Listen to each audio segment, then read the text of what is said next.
오늘은 창세기 강의 34번째 시간으로 나그네 인생 무덤을 사다라는 제목으로 함께 은혜를 나누겠습니다. 이 아브라함과 이 사라는 사라가 127세 나이로 세상을 떠나기 전까지 두 사람이 함께 해로했습니다. 한 세기가 넘도록, 즉 100년이 넘도록 아브라함과 사라는 함께 부부가 되어 살았는데요. 실로 경탄할 수밖에 없는 결혼 생활이지요. 하나님은 아브라함 부부를 편하고도 뻔한 삶을 살던 익숙한 땅 갈대아 우르에서 떠나라고 하셨습니다. 그때부터 하나님의 그 공급하심과 보호하심에 온전히 의지하는 삶을 살아야만 했습니다. 하나님의 그 부름을 받았을 당시에 아브라함은 75세, 사라는 65세였습니다. 그들은 새로운 땅 가나안에서 나그네와 객으로 지난 62년을 살았습니다. 사라가 살아온 인생의 절반을 가나안에서 나그네로 살았던 겁니다. 사라가 하나님의 부름을 받아서 죽게 되자 아브라함은 슬퍼하며 애통했다고 합니다. 그토록 오랜 세월을 함께한 아내를 먼저 보내는 그 아브라함의 마음을 느낄 수 있는 표현이지요. 그냥 슬퍼했다가 아니라 크게 소리내어 우는 애통했다라고 합니다.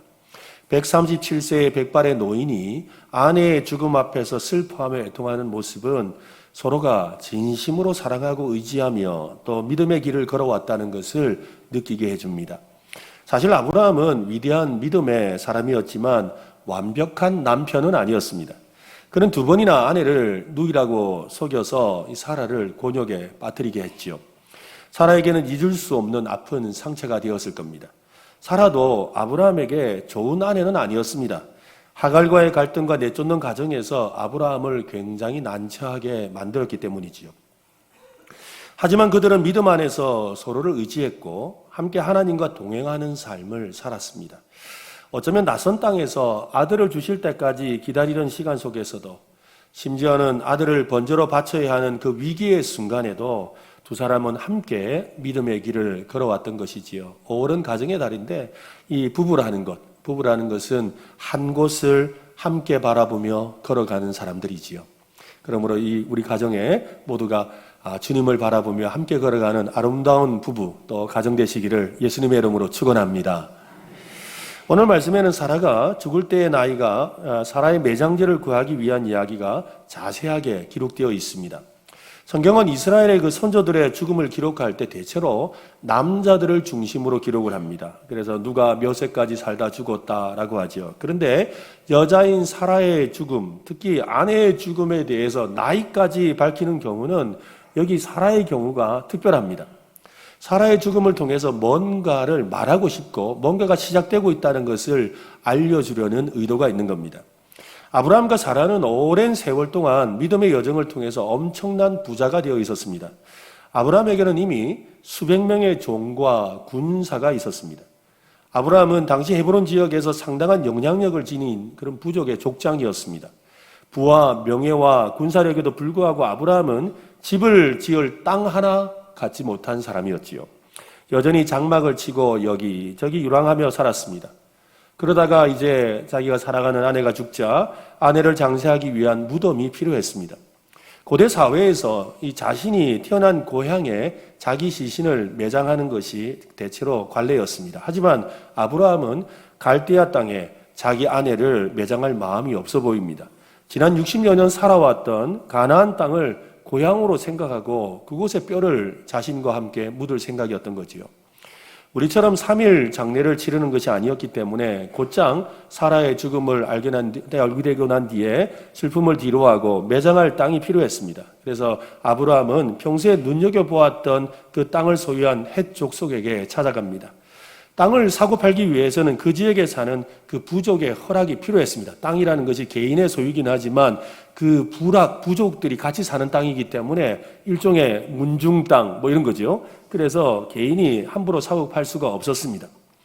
아브라함은 아주 공손하게 헷 족속의 유지들에게 사라를 매장할 땅을 살 수 있도록 부탁을 합니다. 여러분 4절 말씀을 한번 보십시오. 같이 한번 읽어보겠습니다. 4절입니다. 시작. 당신 중에 나그네요 거류하는 자니 당신 중에 내게 매장할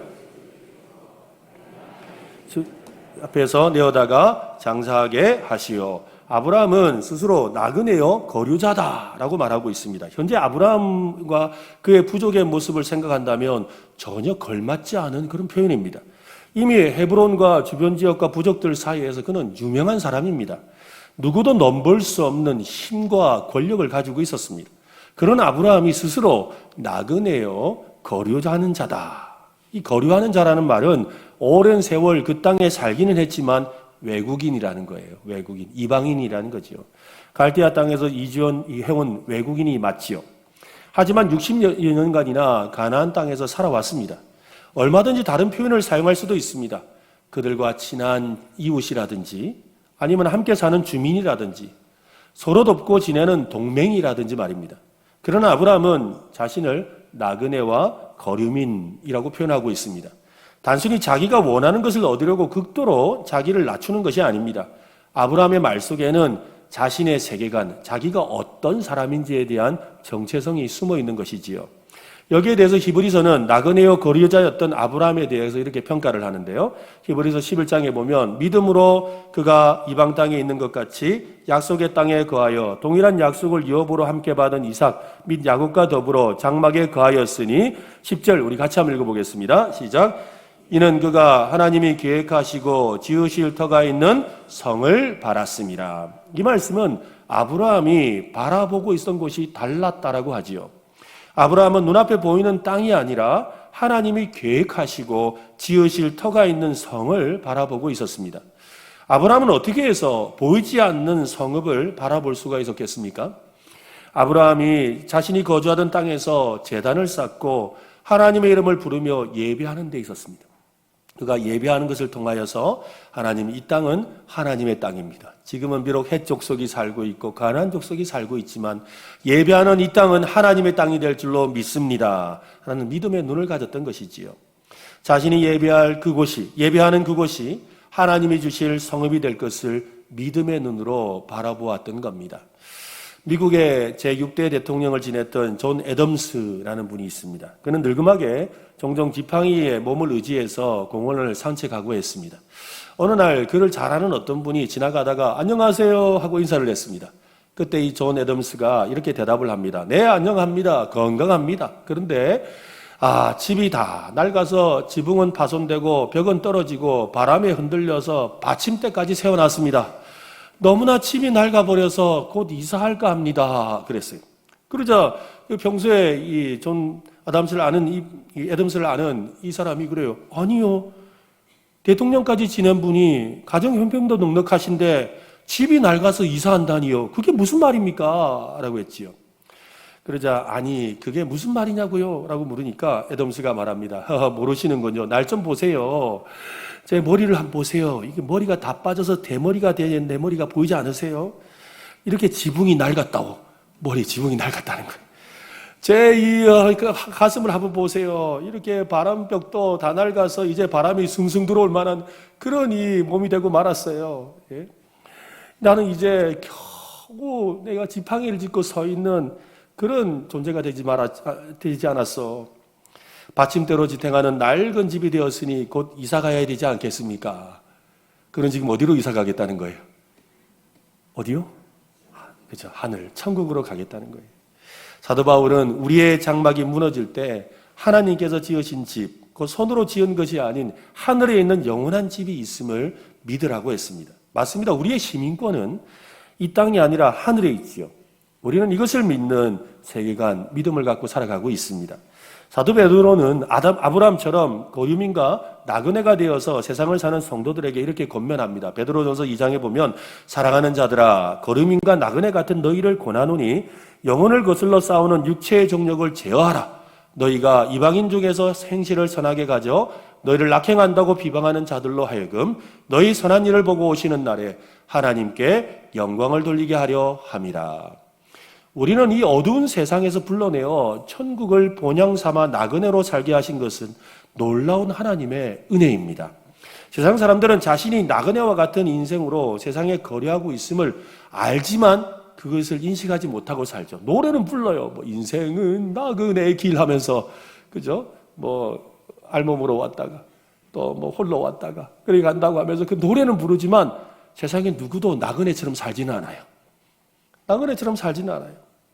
자기가 나그네라는 것을 깨닫지 못하는 거지요. 그래서 길을 쓰고 이 땅에서 집을 지으려고 합니다. 그러나 우리는 이 땅의 장막이 아니라 하늘의 영원한 집을 짓는 믿음의 사람들인 줄로 믿으시기를 바랍니다. 혹시 우리 중에 이런 걱정을 하는 분이 있습니까? 너무 천국에 몰두해서 저 하늘 집만 생각하면 이 땅에서 우리가 제대로 살 수 없어요. 이 땅에서도 잘 살아야지요 라고 말하는 사람이 있을 겁니다. 이런 사람들을 향해서 C.S. 루이스라는 유명한 분은 이렇게 말을 합니다. 역사를 읽어보면 금생을 위해 가장 많은 일을 한 사람은 바로 내생을 가장 많이 생각한 사람들입니다. 이 땅에서 많은 일을 이루어낸 사람들은 대체로 저 하늘의 집을 생각한 사람들이었다는 거예요. 로마 제국을 발로 회심시키려 했던 사도들, 중세시대를 건설한 위인들, 그리고 노예제도를 폐지한 영국의 복음주의자들 모두는 이 땅에 그들의 발자취를 남겼습니다. 그것은 그들의 마음이 천국에 사로잡혔기 때문입니다. 이 생에서 그리스도인들이 능력을 발휘하지 못하게 된 것은 그들 대부분이 내세에 관해 생각하기를 중단했기 때문입니다. 천국을 목표로 삼으십시오. 그러면 세상을 뒤집어 엎을 것입니다. 땅을 목표로 삼으십시오. 그러면 그 어디에도 도달하지 못할 것입니다. 많은 사람들이 이 땅에 연연하지 않았다는 거예요. 그래서 저 하늘의 땅을 사모했다는 겁니다. 저 하늘의 땅을 바라보며 이 땅에서 열심히 살았다는 것이죠. 우리가 진짜 되어야 될 집은 저 하늘에 있습니다. 여러분 이것을 믿으시기를 바랍니다. 영원한 하늘에 있는 집을 바라보며 이 땅에서 나그네요 거류민으로 살아가는 성도가 되어야 하는 것입니다. 사람은 성숙하고 또 성장하는 과정에서 경험한 것과 관계하는 것을 통해서 자신의 그 세계관, 이 가치관이 형성되고 발전합니다. 오늘날 세상에는 이 두 개의 세계관이 지배를 합니다. 하나는 인간 중심의 세계관이죠. 이 세상이 다 사람 중심으로 돌아간다고 생각하는 세속적인 세계관입니다. 또 다른 세계관은 하나님이 세상을 매일 다스리고 있다고 믿는 우리가 믿는 기독교적인 세계관이지요. 우리는 늘 이 세속적인 세계관과 기독교적인 세계관 사이에서 갈등하며 삽니다. 어떤 사람은 그래요. 사람이 세상을 어떻게 만든다 그러지요. 그런데 우리는 하나님이 운행하신다고 하죠. 우리는 하나님의 뜻이 있을 것이라고 생각하지요. 그런데 어떤 사람은 사람이 바꾸고 있다고 말하고 있다는 거예요. 우리가 말하고 행동하는 것이 우리의 세계관을 보여주는 것입니다. 그런 점에 있어서 나는 나그네여 거류하는 자다라는 이 아브라함의 표현은 자신이 세상을 향해 어떤 눈을 가졌는지를 보여줍니다. 아브라함은 땅이 아니라 하나님을 바라보고 살았습니다. 하나님의 약속을 바라보는 믿음을 가지고 살았습니다. 그런 아브라함의 모습에 대해서 이 헷 족속이 아브라함을 평가하는 내용이 있습니다. 한번 보십시오. 6절 말씀인데요. 같이 한번 읽어보겠습니다. 시작. 네, 주여 들으소서. 당신은 우리 가운데 있는 하나님이 세우신 지도자시니 우리가 묘실 중에서 좋은 것을 택하여 당신의 죽은 자를 장사하소서. 우리 중에서 자기 묘실에 당신의 죽은 자 장사함을 금할 자가 없으리이다. 하나님이 세우신 지도자라고 헷족속 사람들이 말하고 있습니다. 이것이 세상이 아브라함을 보는 그들의 눈, 시각이지요. 그들이 가진 세계관으로 보아도 아브라함은 하나님이 세우신 지도자로 손색이 없었습니다. 오늘 우리도 그런 말을 들었으면 좋겠어요. 그죠? 세상 사람들이 볼 때, 당신은 하나님이 세우신 사람이 맞습니다. 당신은 하나님이 세우신 지도자가 맞습니다. 남 이야기처럼 들으시네요. 여러분 이야기입니다. 당신은 하나님이 세우신 지도자가 맞습니다. 네, 여러분 맞다고요.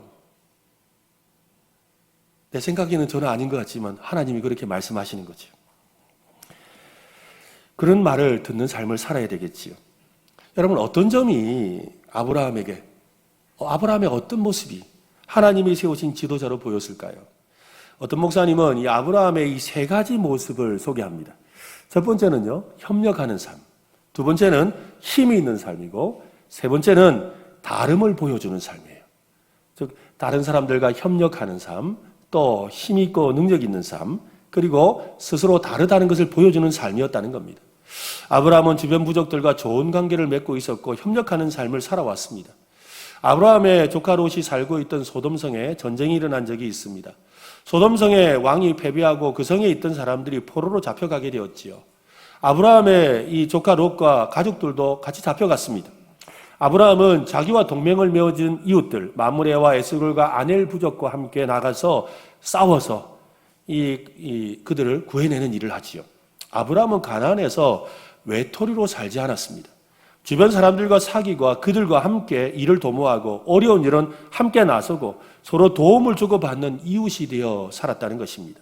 그런 모습은 오늘날 우리 그리스도인들이 배워야 될 점이죠. 우리는 예수 믿게 되면 외톨이가 되는 것처럼 생각합니다. 그래서 세상 사람들과 단절하며 살아가려고 해요. 아닙니다, 여러분. 우리는 세상에 외톨이가 되면 안 되지요. 그들과 함께 살아야 합니다. 그래서 여러분, 교회도 절처럼 선에 있는 것이 아니라 이 암양 땅 제일 중심가에 딱 앉아 있는 거예요. 아멘? 그죠?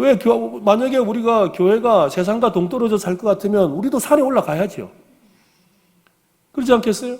근데 교회가 왜 이 사람들이 사는 이 중심에 있냔 말이에요. 교회가 사람들과 함께 살아가는 것이지요. 그래서 우리 교회가 산무심리 운동을 통해서 이곳에 있는 여러 가지 힘들고 어려운 사람들을 돕고 하는 그런 이웃이 되고자 하는 이유도 바로 여기에 있는 것이지요.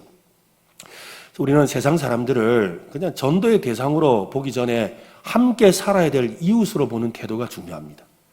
이런 태도를 가져야 진짜 전도가 일어나지요. 전도는 바로 거기에서 시작하는 것입니다. 로마서 12장 17절과 18절에 보면 아무에게도 악을 악으로 갚지 말고 모든 사람 앞에서 선한 일을 도모하라.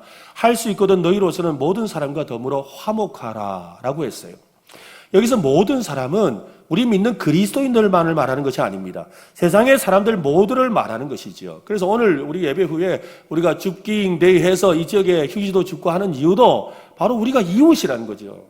우리가 같이 살아가는 이웃이라는 거예요. 이 사실을 분명하게 기억하시기를 바랍니다. 아브라함은 또한 상당한 힘이 있었습니다. 그에게는 318명의 잘 훈련된 군사가 있었습니다. 아브라함은 그 군사를 데리고 나가서 소돔 사람들과 조카 롯과 그의 가족을 구해내었습니다. 그것은 불신의 모습이 아니라 지혜로운 모습이죠. 힘을 키우기 위해서 상당한 투자와 희생이 따른다는 것을 그는 알고 있습니다. 힘을 키운다는 것을 다른 말로 실력을 키운다 그래요. 한번 해볼까요? 실력 있는 그리스도인. 여러분, 실력 있는 그리스도인 되시기를 바랍니다. 그죠? 믿음은 있는데 실력이 없으면 안 돼요. 여러분, 믿음은 있어요. 근데 실력이 없으면 시험 떨어져요. 예? 믿음은 있는데 실력이 없으면 회사에서 쫓겨도 나요. 그런데 여러분, 이왕이면 우리 그리스도인들은 믿음도 있고 실력도 있어야 되는 줄로 믿으시기를 바랍니다. 그래요. 맞아요, 여러분. 자기 실력에 믿음을 곱하는 거예요. 뭐 한다고요? 내 실력에 믿음을 곱하는 거예요. 만약에 실력이 1이라면 믿음이 10이라고 합시다. 그러면 곱하면 얼마예요? 10이에요, 10. 근데 만약에 실력이 10이에요. 믿음도 10이에요. 그러면 곱하면 100이에요. 그러니까 내 실력에 믿음이 곱해지는 거예요. 그래서 우리는 실력 있는 그리스도인이 되어야 하는 것이지요.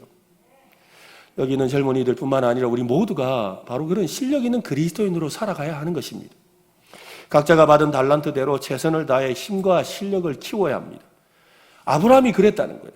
아브라함은 그저 믿음만 좋은 사람이 아니었어요. 실력이 있는 사람이었어요. 힘이 있는 사람이었어요. 그래서 하나님의 지도자로 세상 사람들 가운데 인정을 받았던 것이지요. 오늘 우리 은혜로 교회가 또 여기 있는 우리 성도들이 그렇게 되시기를 예수님의 이름으로 축원합니다. 무엇보다 아브라함은 가나안 사람들과 다른 삶을 살았습니다. 그들이 보기에 그는 낯선 이방인 정도가 아니었지요. 그는 지난 60여 년을 살면서 그들과 다른 모습을 잃지 않고 살았습니다. 그 정도의 세월이면 말씨도 닮아가고 옷차림도 닮아가고 생각하는 것도 닮아갈 만하지요. 그런데 아브라함은 달랐습니다. 소돔 왕이 자기를 대신해서 복수해 준 것을 고맙게 여겨서 전리품을 모두 가지라고 했습니다. 아브라함은 물질에 연연하는 사람이 아니라는 것을 보여주려고 실오락이나 들매끈 한 가닥도 내가 가지지 않겠습니다 라고 했습니다. 아브라함은 소돔 왕과 차원이 다른 그런 세상을 산다. 너는 지금 눈앞에 있는 물질에 연연하지만 나는 그런 사람이 아니다. 나는 그런 사람이 아니다는 것을 보여주려고 그런 말과 행동을 한 것이지요. 아브라함이 바란 광야에서 거주할 때 그곳에서 우물과 관련해서 분쟁이 생겼어요. 서로 우물을 가지려고 다툼이 일어난 겁니다.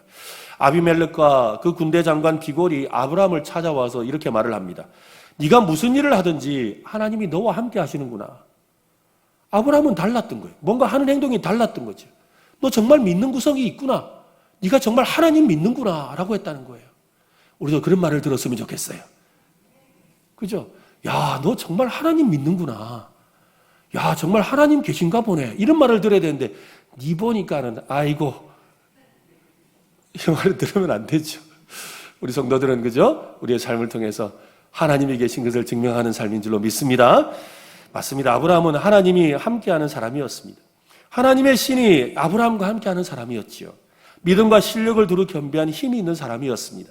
그런 사실을 모두 알고 있었던 해족석은 아브라함을 향해서 하나님이 세우신 지도자십니다 라고 불렀다는 겁니다. 맞습니다. 우리도 하나님이 세우신 지도자입니다. 성경은 이렇게 말을 합니다. 베드로전서 2장 9절 말씀이죠. 그러나 너희는 택하신 족속이요 왕같은 제사장들이요 거룩한 나라요 그의 소유가 된 백성이니 이는 너희를 어두운 데서 불러내어 그의 귀한 빛에 들어가게 하신 이의 아름다운 덕을 선포하게 하려 하심이라. 지금 우리의 행색이 볼품이 없어 보여도 우리는 하나님의 택하신 족속이고 왕같은 제사장이고 거룩한 나라고 하나님의 백성인 줄로 믿으시기를 바랍니다. 그래서 우리는 자주 이 노래 좀 불러야 돼요. 너무 안 불렀어요. 왕 나는 왕자다. 그 노래 아시긴 아세요? 그죠? 0000 나는 공주다. 하나님 나라에 나는 왕자다. 공주다. 내가 비록 어리고 볼품없을지라도 나는 하나님 나라의 왕자, 하나님 나라의 공주다. 믿으시기를 바랍니다. 그죠?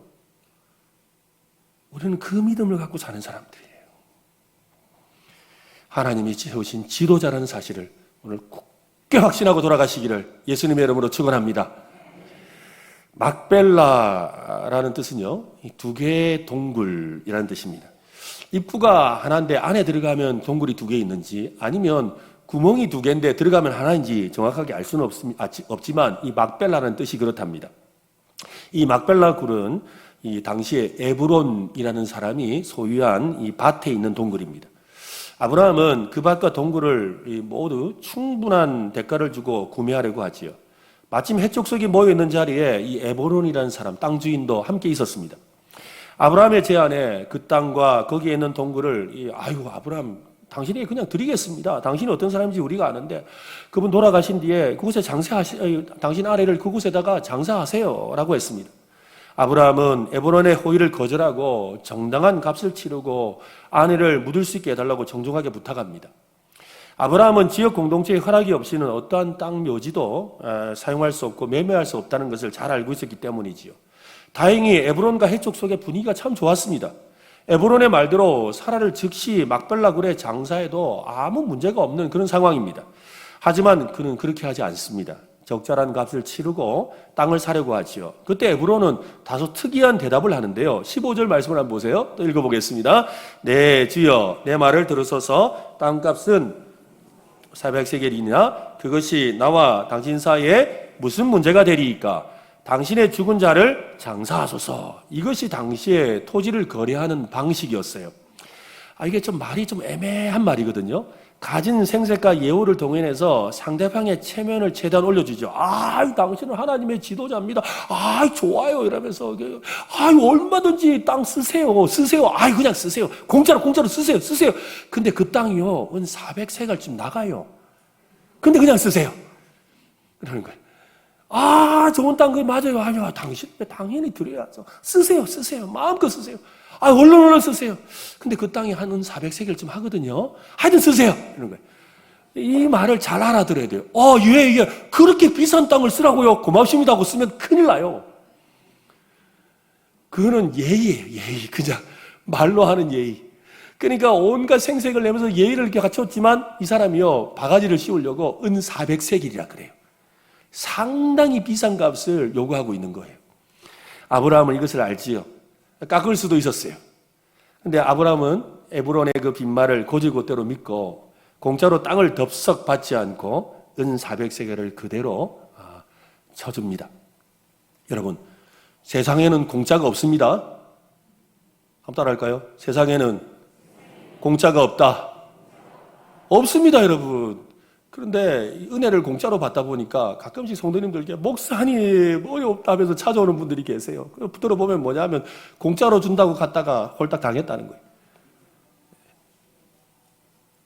하나님이 주시는 은혜 말고는 여러분 공짜는 없습니다. 다시 합시다. 세상에는 공짜는 없다. 반드시 그 값을 치르게 되어 있습니다. 공짜 그거 너무 좋아하지 마세요. 그리스도인은요, 염치가 있어야 돼요. 염치. 조금 손해를 보더라도 염치가 있어야 합니다. 너무 야박하게 깎으려고 하는 것도 별로 좋지가 않아요. 이미 내가 예수 믿는 사람이라는 거 안다면 여러분 너무 야박하게 하지 마세요. 예전에 이렇게 부산에 있을 때 또 안산에 있을 때는 이 성도님들 중에 이 택시 타고 교회 오시는 분들이 많이 계시니까 이 목사님이 늘 그 이야기를 하셨어요. 여러분 그 택시 타고 오면 제발 잔돈 받지 말라고. 이 사람 분명히 교회 들어가는 줄 아는데 고작 그 200원 300원 더 받겠다고 그러지 말고 그냥 아유 잔돈은 됐습니다. 그리고 예수 믿으세요. 그 말 한마디 하라고. 근데 잔돈 다 받고 예수 믿으세요. 그래 봐요. 어떻게 되겠냐고. 그런 거죠. 참 별것 아닌데, 그죠? 그 조그마한 거. 여러분, 야박하지 마시기를 바랍니다. 그죠? 그리스도인은 좀 후회해야 돼요. 넉넉해야 돼요. 반대로 여러분, 교인이라고 속여 먹어서도 안 돼요. 우리 나도 어느 교회 다닙니다 하고는 속아 먹는 사람들이 좀 있어요. 그것도 문제지요. 교인이라서 믿고 샀는데 바가지 쓰는 일이 종종 있거든요. 여러분, 정당하게 값을 치르고 정당하게 판매하는 저와 여러분이 되었으면 좋겠습니다. 그죠? 땅 주인 에브론은 가진 생색을 다 내가며 땅값을 확실하게 챙겼습니다. 여러분, 그게 세상이에요. 아브라함은 그 땅의 시세에 대해서 대충은 알았지만 넉넉하게 값을 쳐주었습니다. 그것은요, 지금이 아니라 훗날을 위해서 그런 거예요. 훗날을 위해서. 후하게 값을 치르면서까지 그 땅을 헷 족속이 모는 사람들 앞에서 구매한 것은 그 땅에 대한 영구적인 소유권이 있음을 알게 하려는 거예요. 야, 세상에 아브라함이 그 땅을 4,400세겔에 샀대. 동네 사람 다 알아요. 400세겔에 샀다니까? 그렇게? 다 안다니까요. 그 땅 주인이 누구라고? 아브라함이라고. 다 안다는 거예요. 하나님은 아브라함에게 약속하셨지요. 창세기 15장 7절에 보면 또 그에게 이르시되 나는 이 땅을 내게 주어 소유를 삼게 하려고 너를 갈대아인의 우르에서 이끌어낸 여호와니라. 눈에 보이는 가나안 땅을 모두 주겠다고 약속하셨습니다. 하지만 아브라함이 평생에 열심히 살아서 얻게 된 땅은 고작 사라의 무덤이 전부지요. 사라의 무덤을 가만히 묵상하다가 참 많은 생각이 들었습니다. 아무리 땅을 많이 가진 부자라도 결국 죽을 때 가질 수 있는 땅이라고는 자기 몸뚱아리 누일 무덤자리밖에 없어요. 땅이 수만 평이 되어도 결국 죽을 때 자기 땅은 자기 몸 누일 그 무덤자리밖에 없다고요. 근데 요새는 또 화장을 해가지고 유골함을 만들어가지고 더 작아졌어요. 그게 우리 인생이에요. 가만히 생각하다 보니까요. 결국 죽도록 일하고 땅을 사서, 그죠? 남 주고 죽는 게 인생이에요. 지금 우리나라가 그렇게 살고 있어요. 죽도록 일을 해서 땅 사서 남 주고 죽어요. 그 진리를 깨닫는 분들이 간혹 있죠. 그 진리를 깨닫는 분 중에 어떤 분이 교회에다가 땅을 몇 분이 헌납하는 것을 제가 직접 경험한 적이 있습니다. 지금도 기억나는 분이 있는데요. 가족들이 함께 땅 문서를 들고 교회에 오셨어요. 그래서 목사님 이거 교회에다가 헌납하고 싶습니다. 그래요. 보니까 주소를 한번 쳐보니까 이거 저기 낙동강 강변에 아주 전망이 좋은 땅이더라고요. 근데 왜 이렇게 하십니까? 라고 하니까 땅 때문에 서로 자식들이 다투는 거 보기가 싫습니다. 그 땅 한 평 더 갖겠다고 뭐 믿음 있는 사람이나 없는 사람이나 막 기를 쓰고 싸우는데 그거 보기 싫어요. 그래서 그냥 이 땅으로 하나님께 드려서 교회와 하나님 나라를 위해서 잘 사용해 주시면 좋겠다는 마음으로 우리 자녀들하고 같이 왔다는. 그래서 실제로 그 어머니랑 그 자녀들이 같이 왔더라고요. 같이 와가지고 그 땅을 교회에다가 이렇게 하나님께 바치는 걸 보았어요. 자녀들이 어머님을 모시고 와서 그 일을 하는 것을 볼 때 그 어머니나 그 자녀들이나 참 대단하다는 생각이 들었어요. 땅보다 더 좋은 하늘의 집을 소유했다는 것을 확신할 수 있는 그 자리였지요. 그런데 여러분, 왜 아브라함은 굳이 땅 값을 치르고 땅을 사려고 했을까요? 아브라함의 행동은 훗날 이스라엘 백성들이 가나안 땅으로 돌아갈 때 최소한 아브라함이 값을 주고 산 헤브론 땅을 되찾으려는 명분이 되지요. 당신 왜 옵니까? 하라고 할 때 우리 조상 아브라함이 산 땅 찾으러 갑니다. 400년 뒤에 우리 조상 아브라함이 샀던 그 땅 찾으러 갑니다. 그렇게 말하는 거지요. 비록 무덤으로 사용하는 땅이지만 그 땅이 하나의 씨가 되어서 앞으로 그 땅을 중심으로 하나님의 약속이 이루어질 것을 믿었던 것이죠. 이런 것을 종잣돈처럼, 그죠? 종자가 되는 땅이라고 그러죠. 그는 믿음으로 씨를 뿌리는 것이죠. 오늘 우리 예배당 증축을 하고 있습니다. 우리 은혜로 교회를 통해서 하나님이 큰 영광 받으실 텐데 우리 성도님들이 여러 가지 어렵고 힘든 중에서도 이렇게 기쁜 마음으로 헌신하시는 이것을 통해서 예배당이 세워지지요. 이 예배당을 통해서 앞으로 많은 10년, 20년, 30년, 길게는 100년 뒤에도 많은 우리의 믿음의 후손들이 이 땅에서 하나님의 영광을 누리게 될 줄로 믿습니다. 오늘 여러분이 헌신하는 이 헌신이 종자 씨가 되어서 저 하늘의 아름다운 성을 만들고 여러분의 후손들에게 진짜 줘야 될 땅을 허락하게 하는 귀한 헌신이 되는 줄로 믿으시기를 바랍니다. 아브라함은 그것을 바라본 것이죠. 히브리서 11장 9절로 10절을 다시 보십시오. 믿음으로 그가 이방인 땅에 있는 것 같이 약속의 땅에 거류하여 동일한 약속을 유업으로 함께 받은 이삭 및 야곱과 더불어 장막에 거하였으니 이는 그가 하나님이 계획하시고 지으실 터가 있는 성을 바랐습니다. 믿음의 눈으로 우리의 헌신이 하나의 씨가 되어 많은 열매를 맺고 하나님이 계획하시고 지으실 터가 있는 성이 될 것을 바라볼 수 있었으면 좋겠습니다. 이것이 사라의 죽음과 매장지를 구하는 과정을 창세기가 자세하게 다루는 이유입니다. 이 시간 우리를 돌아보면 참 좋겠습니다. 우리는 세상에 어떤 사람으로 살고 있습니까? 무엇을 소망하며 살고 있습니까? 우리 삶이 세상 사람들이 볼 때 어떻게 다른 삶으로 보이는지, 무엇보다 하나님의 사람으로, 하나님의 지도자로 우리가 딛고 있는 이 세상을 이끄는 삶으로 살고 있는지 오늘 우리 자신을 돌아보고 정말 주님의 그 하늘을 바라보는 아브라함처럼 살아가는 믿음의 사람들 되시기를 예수님의 이름으로 축원합니다.